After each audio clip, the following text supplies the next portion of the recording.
Com base na atividade proposta na matéria de biologia, nós apresentaremos sobre o tecido epitelial.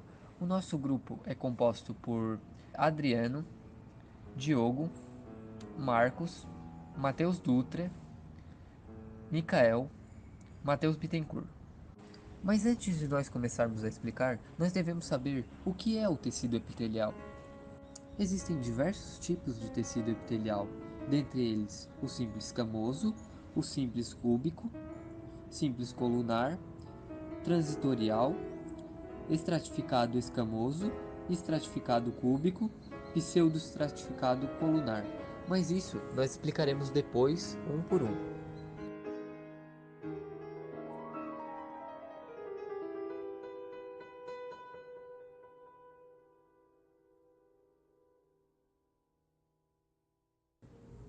Agora vamos começar falando sobre o tecido epitelial escamoso ou pavimentado. Ele é um epitélio caracterizado por sua camada de células mais superficiais ser constituída por células planas, parecida com escamas. Assim, seu nome é tecido escamoso. Ela é formada por células junto opostas, ou seja, que estão unidas uma nas outras. Ela só é assim, pois elas estão através de junções intercelulares, ou seja, proteínas integrais da membrana. Ela é responsável por diversos fatores, dentre eles o revestimento da superfície e a secreção de substâncias.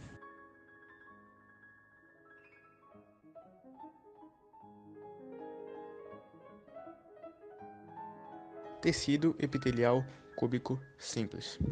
O epitélio cúbico simples, ele apresenta uma única camada de células, que apresentam altura e largura semelhantes, que são parecidos com um quadrado. Os núcleos celulares normalmente são uma bola, esféricos. Esse tecido apresenta funções excretoras, secretoras e, além de absorventes, ele também é encontrado no revestimento externo do ovário, nos túbulos renais, nos ductos secretores e das glândulas salivares e do pâncreas, e nos folículos tiroidianos.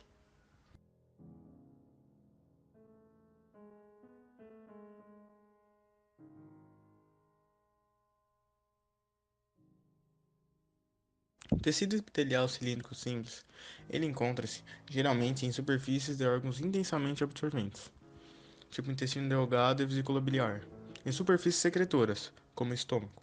Além dessas funções, atua fazendo proteção e lubrificação nesses órgãos que está presente.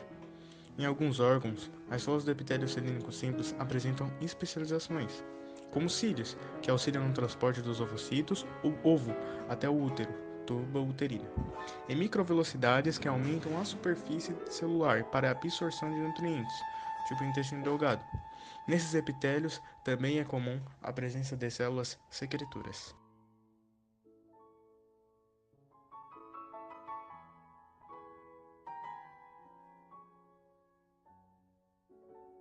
As células do tecido epitelial glandular, elas têm a mesma característica do epitélio de revestimento, porém raramente elas são encontradas em camadas. Isso faz com que elas sejam muito unidas e geralmente dispostas em uma única camada. Os epitélios glandulares são tecidos com função secretora e eles têm órgãos especializados chamados glândulas e também na pele.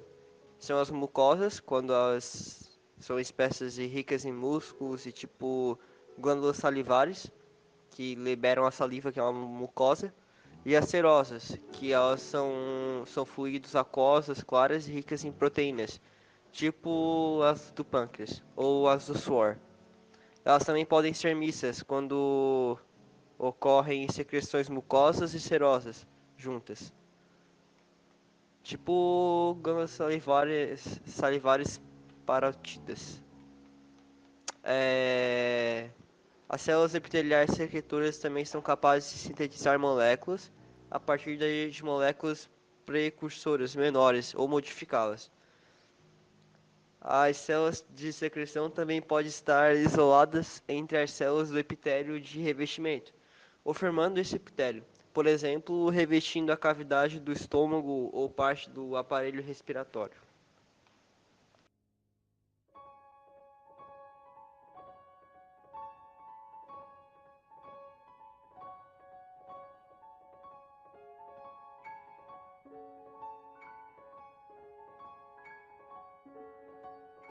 o epitélio estratificado cúbico, pois, como seu nome já diz, este epitélio possui uma forma parecida com um cubo. Ela tem um formato cúbico. Os epitélios cúbicos, eles podem ser observados, por exemplo, nos ovários e nos folículos ovarianos. O estratificado cúbico, em si, ele se encontra perto da superfície. Porém, este mesmo tipo não possui muitas camadas, digamos assim. Ele pode ser estratificado e possuir mais de uma camada. Contudo, ele não possui muitas camadas, somente 2 ou 3.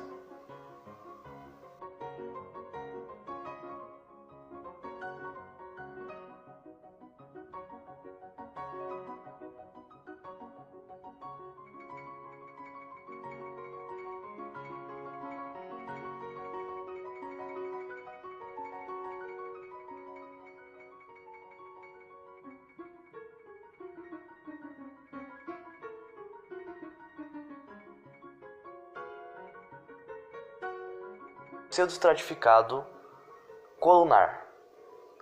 No caso, o pseudoestratificado colunar, o seu nome já de estudo, são células alongadas e retangulares, um formato parecido com uma coluna, como vemos, por exemplo, na Grécia. O que sustenta a maioria dos monumentos são colunas. Não somente na Grécia, em vários outros locais é possível ver que colunas sustentam algo. Seria uma boa analogia. E elas podem ser encontradas revestindo a traqueia e a cavidade nasal.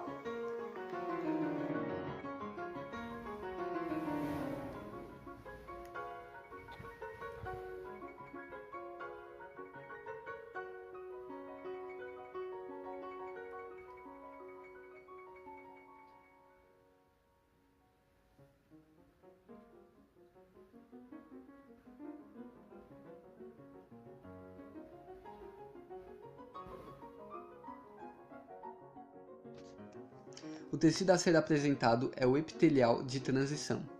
Sua principal característica está em suas células, pois elas não são pavimentosas nem colunares, e sim globosas. A forma de sua célula varia de acordo com a distinção do órgão.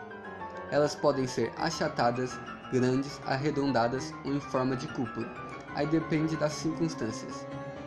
Esse tecido reveste a bexiga urinária, o uréter e a parte superior da uretra. As células mais próximas à membrana basal são pequenas, e à medida que novas células vão surgindo, elas aumentam de tamanho conforme migram para a superfície.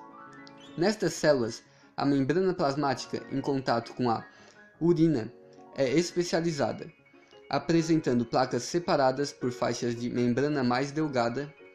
Quando a bexiga está vazia, a membrana se dobra nas regiões delgadas, e as placas se enrolam formando vesículas fusiformes. Ao se encher, o processo inverso ocorre.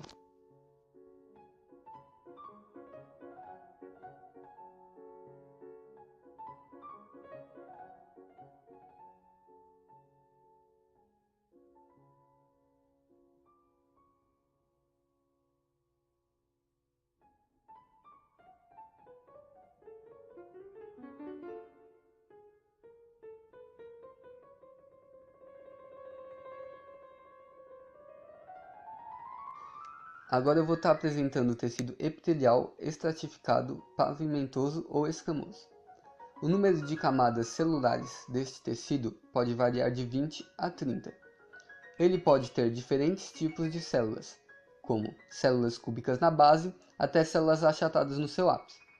As células da camada basal têm um núcleo arredondado que se encontra no centro dela. Já as da camada intermediária têm um núcleo oval que se encontra no centro também.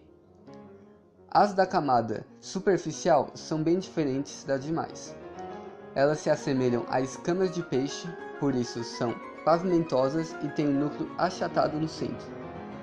Esse tecido tem uma função protetora, porém não tem função de absorção e secreção por conta da sua espessura, mas ele se adapta bem em abrasão moderada e pode ser encontrado revestindo a cavidade oral, faringe, esôfago cavidade anal e vaginal.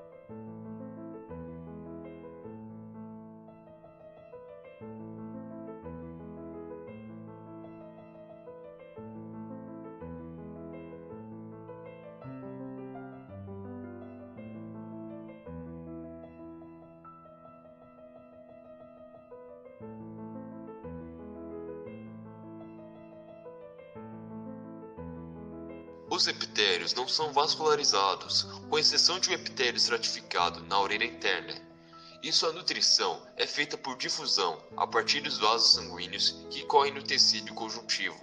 Alguns epitérios contêm células neuroepiteliais, permitindo o olfato, a audição, a visão e o gosto. E o epitério da pele é inervado por terminações nervosas livres que contribuem para o tato. O epitério regenera-se facilmente devido à mitose das suas células. A velocidade dessa regeneração, no entanto, varia conforme o tecido. Por exemplo, o epitério do intestino renova-se entre 4 e 6 dias, e o epitério da pele em aproximadamente 28 dias. Os tumores epiteliais benignos são de dois tipos: papilomas, que surgem na superfície epitelial, e adenomas, oriundos do epitério glandular. Os tumores epiteliais malignos são carcinoma, que resulta do epitério superficial, e adenocarcinoma, que se origina de um epitério glandular.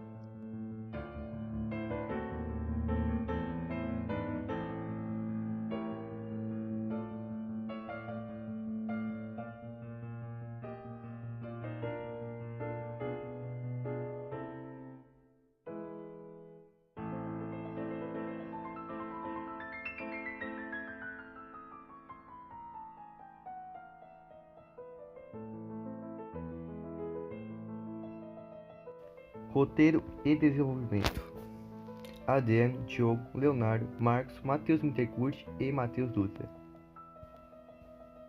Edição: Diogo e Micael. Professor coordenador: Heitor de Jesus Mota. Fim.